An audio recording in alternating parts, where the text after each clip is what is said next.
গর্ভাবস্থার পুরো সময়টি গুরুত্বপূর্ণ, তবে গর্ভাবস্থার শেষের দিকে গর্ভবতী মা এবং পরিবারের কিছু অতিরিক্ত করণীয় রয়েছে যা আজকের ভিডিওতে জানতে পারবেন। হ্যালো ভিউয়ার্স, কেমন আছেন আপনারা? আশা করি আপনারা ভালো আছেন। গর্ভাবস্থার শেষ 3 মাস বা 27 থেকে 40 সপ্তাহকে তৃতীয় ট্রাইমেস্টার ধরা হয়। যে সকল গর্ভবতী মায়েরা সেপ্টেম্বর, অক্টোবর এবং নভেম্বর মাসে মা হতে চলেছেন তাদের জন্য আজকে ভিডিওটি খুবই স্পেশাল। ইতিমধ্যে আপনি গর্ভকালীন 3 ভাগের 2 ভাগ সময় আপনি পার করে ফেলেছেন। এ সময়ে পেটও মোটামুটি বড় হয়েছে, কিন্তু এখানে শেষ নয়। শেষ 3 মাসে আপনার পেট আরো বড় হবে, সেই সাথে বাচ্চাটা ধীরে ধীরে বেড়ে উঠবে। গর্ভাবস্থার শেষ 3 মাসে গর্ভের বাচ্চা ও মায়ের মধ্যে কি কি পরিবর্তন আসে এবং এই সময়ে করণীয় ও বর্জনীয় সম্পর্কে জানতে ভিডিওটি শেষ পর্যন্ত দেখতে ভুলবেন না। ভিডিওটি ভালো লাগলে অবশ্যই একটা লাইক করবেন, আর এখনো যদি এই চ্যানেলের সদস্য না হয়ে থাকেন অবশ্যই চ্যানেলটিকে সাবস্ক্রাইব করে বেল আইকনটি বাজিয়ে রাখুন, তাহলে প্রেগন্যান্সি রিলেটেড যে সকল ভিডিও আপলোড করা হয় সবকিছুর নোটিফিকেশন সবার আগে আপনার কাছে পৌঁছবে। আর যদি ফেসবুক পেজ থেকে ভিডিওটি দেখে থাকছেন অবশ্যই পেজটাকে ফলো করে দেবেন। গর্ভের বাচ্চার প্রথমে যে পরিবর্তন ঘটে সেটি হলো হাড়ের। সাধারণত 7 থেকে 8 মাসে কার্টিলেজ হাড়ে রূপান্তরিত হতে থাকে। এই সময় হাড়ের গঠনে বাচ্চার প্রচুর ক্যালসিয়াম প্রয়োজন পড়ে, তাই পর্যাপ্ত পরিমাণে ক্যালসিয়াম সমৃদ্ধ খাবার খেতে ভুলবেন না।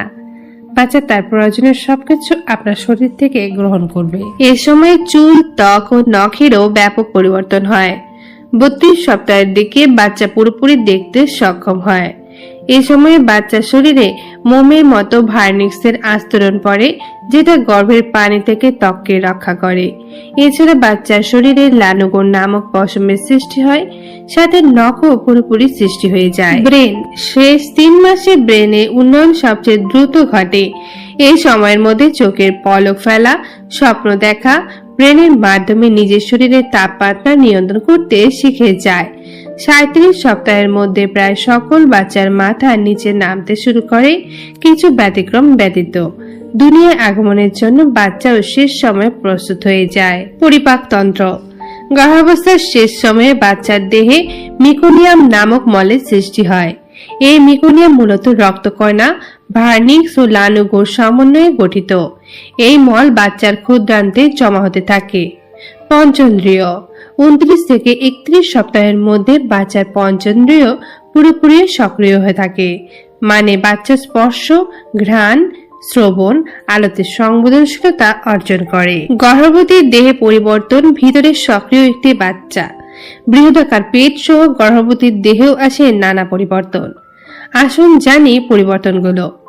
পেট ব্যথা, পেটের চামড়া হঠাৎ টানলে যেমন পেটে ব্যথা লাগে, ঠিক তেমনি খুব ধীরে ধীরে পেট যেহেতু বড় হচ্ছে তাই সেখানে একটা টান টান অনুভূতি সৃষ্টি হয়, যা ব্যথা হিসেবে আপনি মনে করেন। হালকা এই পেট ব্যথার সাথে আপনাকে মানিয়ে চলতে হবে।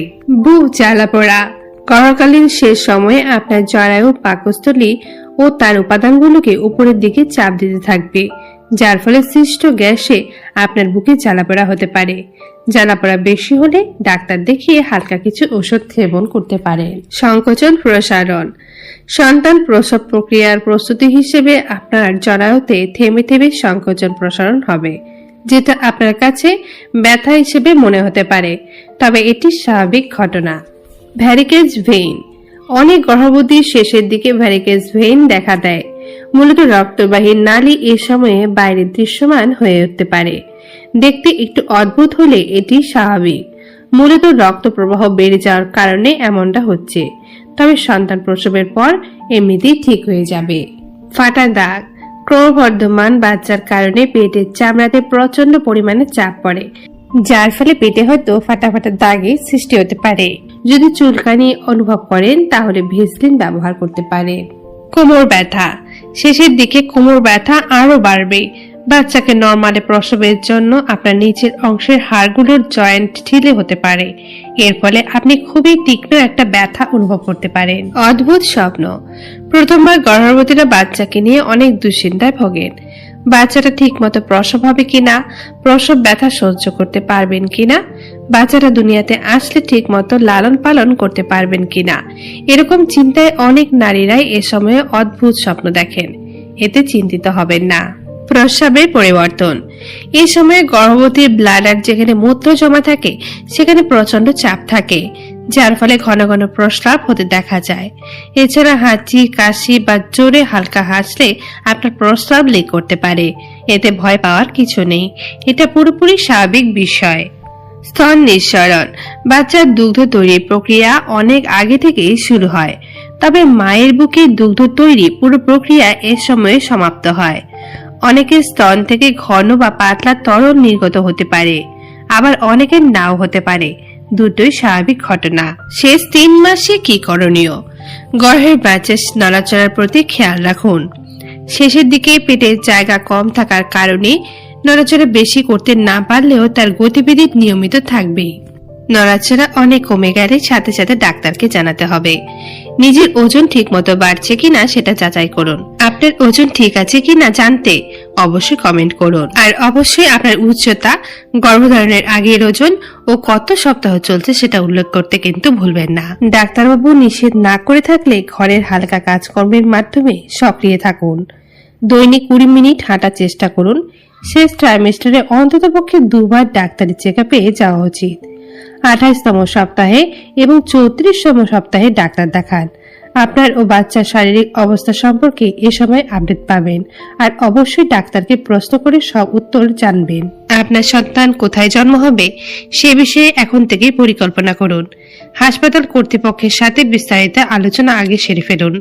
যদি ঘরে প্রসব করাতে চান তাহলে প্রশিক্ষিত দায়ের খোঁজ রাখুন, এবং দরকারি মুহূর্তে কোনো ডাক্তারকে কল করবেন সেটাও কিন্তু জেনে রাখতে হবে। প্রসবের সময় অনেকেই হঠাৎ রক্তের প্রয়োজন হতে পারে, তাই আপনার গ্রুপের কমপক্ষে 3 জন রক্তদাতার খোঁজ রাখুন। সাথে সাথে অর্থনৈতিক বিষয়ে আগে প্রস্তুত থাকুন। খাওয়া দাওয়া আগে থেকে যেমনটা করছিলেন তেমনটাই চালিয়ে যান। খাওয়ার অরুচি থাকলে ডাক্তারের পরামর্শ নিন। সাধারণত 40 সপ্তাহে একটি গর্ভকাল পূর্ণ হয়, কিন্তু 37 সপ্তাহ পর যে কোনো সময় আপনার প্রসব হতে পারে। সেই অনুযায়ী কিন্তু মানসিক প্রস্তুতি রাখুন। শেষ 3 মাসে বর্জনীয়। ভারী যে কোনো কাজ বা ব্যায়াম এড়িয়ে চলুন। অ্যালকোহল, অতিরিক্ত চা, কফি, সিগারেট থেকে দূরে থাকুন। আপনার পরিবারে কেউ সিগারেট পানে অভ্যস্ত থাকলে তার মুখের গন্ধ থেকে দূরত্ব বজায় রাখুন। ডাক্তারের প্রেসক্রাইব ছাড়া কোনো রকম কোনো ধরনের ওষুধ খাবেন না। কাঁচা অথবা মাছ, মাংস, কাঁচা দুধ এড়িয়ে চলুন। দূরপাল্লার ভ্রমণ করতে যাবেন না। ক্রমবর্ধমান পেটের কারণে আপনার ওজনের ভারসাম্য পরিবর্তিত হবে, তাই পড়ে যাওয়া থেকে নিজেকে সতর্ক রাখুন। দরকার হলে কারো সাহায্য নিন। অনেক নিয়ম কানুন মেনে চলা, শারীরিক নানা পরিবর্তন, ব্যথা, অসংখ্য বিধিনিষেধের বিনিময়ে একটি সুন্দর সুস্থ সন্তান পেতে চলেছেন, এই ভেবে হাসি খুশি থাকার চেষ্টা করুন। পরিবারের সবার উচিত গর্ভবতীর জন্য সুন্দর পরিবেশ বজায় রাখা। আশা করি ভালো থাকবেন আর একটি সুন্দর সুস্থ সন্তানের জন্ম দেবেন। তাহলে আজকের ভিডিওটি এই পর্যন্তই থাকলো। কেমন লাগলো ভিডিওটি অবশ্যই কমেন্টে জানাবেন। এছাড়াও যদি আপনাদের মনে কোনো প্রশ্ন বা মতামত থাকে অবশ্যই কমেন্ট করবেন। দেখা হবে নেক্সট কোনো ভিডিওতে। সবাই ভালো থাকবেন, সুস্থ থাকবেন।